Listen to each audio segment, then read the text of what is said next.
Donc, on va aller à Envoi, Nouvel envoi. Maintenant, on va sélectionner un modèle et vous pouvez tout simplement sélectionner le modèle que vous venez tout juste de créer. On choisit.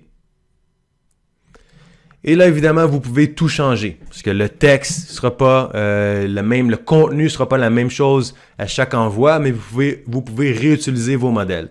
Donc ici, on pourrait changer le titre, changer le texte, on pourrait ajouter des blocs. Donc, toutes les options que vous avez à l'étape de créer un modèle, vous avez encore une fois toutes ces options à l'étape de faire un envoi. Vous pouvez tester votre envoi, la même chose, vous envoyez un test. Vous pouvez encore une fois voir les aperçus. Et l'autre étape qui est intéressante, c'est de générer automatiquement une version texte de votre courriel. Donc, on clique ici et on va cliquer sur le bouton « Générer » et on va tout simplement faire « OK ». Donc, quand vous avez fait tous les ajouts, toutes les modifications, vous allez faire cette action. Je vous conseille de faire cette action, de tout simplement générer une version texte. Croyez-le ou non, mais il y a encore des gens qui ne peuvent recevoir des courriels HTML avec les images et tout ça. Ils vont simplement recevoir une version texte de votre courriel si vous l'avez généré. Et on rend ça très facile. Vous le faites en un instant en cliquant sur deux boutons. Et l'autre chose aussi, c'est que ça va aider vos courriels à éviter de tomber dans les spams, donc dans les pourriels de vos contacts. C'est juste une action de plus pour s'assurer de ça que de générer une version texte.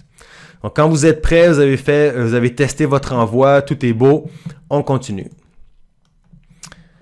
On poursuit l'envoi et c'est là que vous allez spécifier l'objet.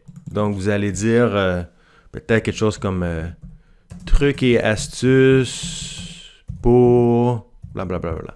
Donc, on essaie d'avoir du contenu qui est utile pour nos contacts. On essaie d'avoir un objet, un titre de courriel qui est accrocheur et qui promet aux gens d'apprendre quelque chose. Donc, c'est toujours conseillé. Vous choisissez la langue de l'envoi. Oui, si vous avez des contacts francophones et des contacts anglophones, on va vous suggérer fortement de segmenter les listes en deux groupes différents et de faire des envois différents. Donc, en français, on va continuer. On va sélectionner les clients actifs. En fait, on sélectionne à quel groupe on veut envoyer le courriel. Ici, j'en ai seulement un. La date et l'heure de votre envoi, voulez-vous l'envoyer tout de suite ou vous voulez l'envoyer dans 2 jours, dans 3 jours, la semaine prochaine, demain matin? Vous pouvez le faire ici.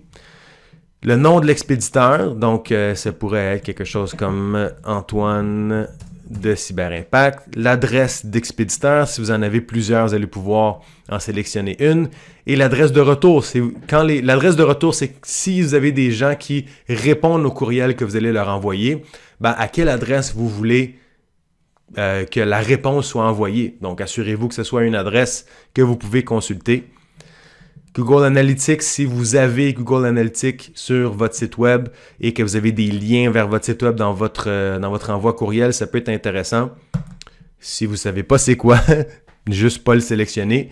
Et envoyer à un ami, ça va tout simplement ajouter un lien dans le bas de votre courriel qui va permettre aux gens en un clic finalement de partager votre courriel à leur contact. Donc, vous pouvez le sélectionner. Ça peut vous donner plus de visibilité, plus de portée.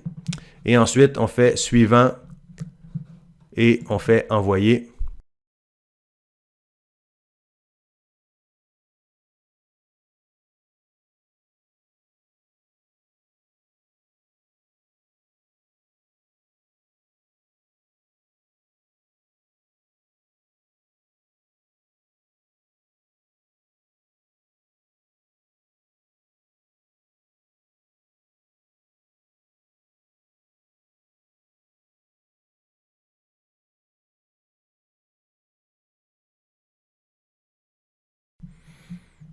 On peut évidemment aller changer les différents icônes et les liens. Donc, vous voyez ici, c'est le bloc réseaux sociaux. Hein? Donc, lorsque vous êtes ici, vous pouvez aller dans la section « Ajouter un bloc » et on a toutes sortes de blocs prédéfinis. Donc, si vous voulez ajouter un coupon rabais, une vidéo, une image, on a différentes catégories ici, réseaux sociaux. On peut aller mettre notre bloc ici. OK? Et vous allez aller choisir, sélectionner les réseaux sociaux que vous voulez activer, les différents liens que vous voulez qui s'affichent et évidemment aller mettre votre lien vers votre blog, vers votre page Facebook.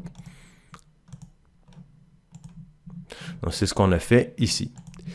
Donc, c'est pas mal. On est content, en tout cas pour l'exemple, pour les, pour les besoins de cette démonstration. On va y aller avec ça. Donc, vous pouvez sauvegarder votre modèle et vous allez dire mon modèle numéro 1, par exemple, et vous allez sauvegarder.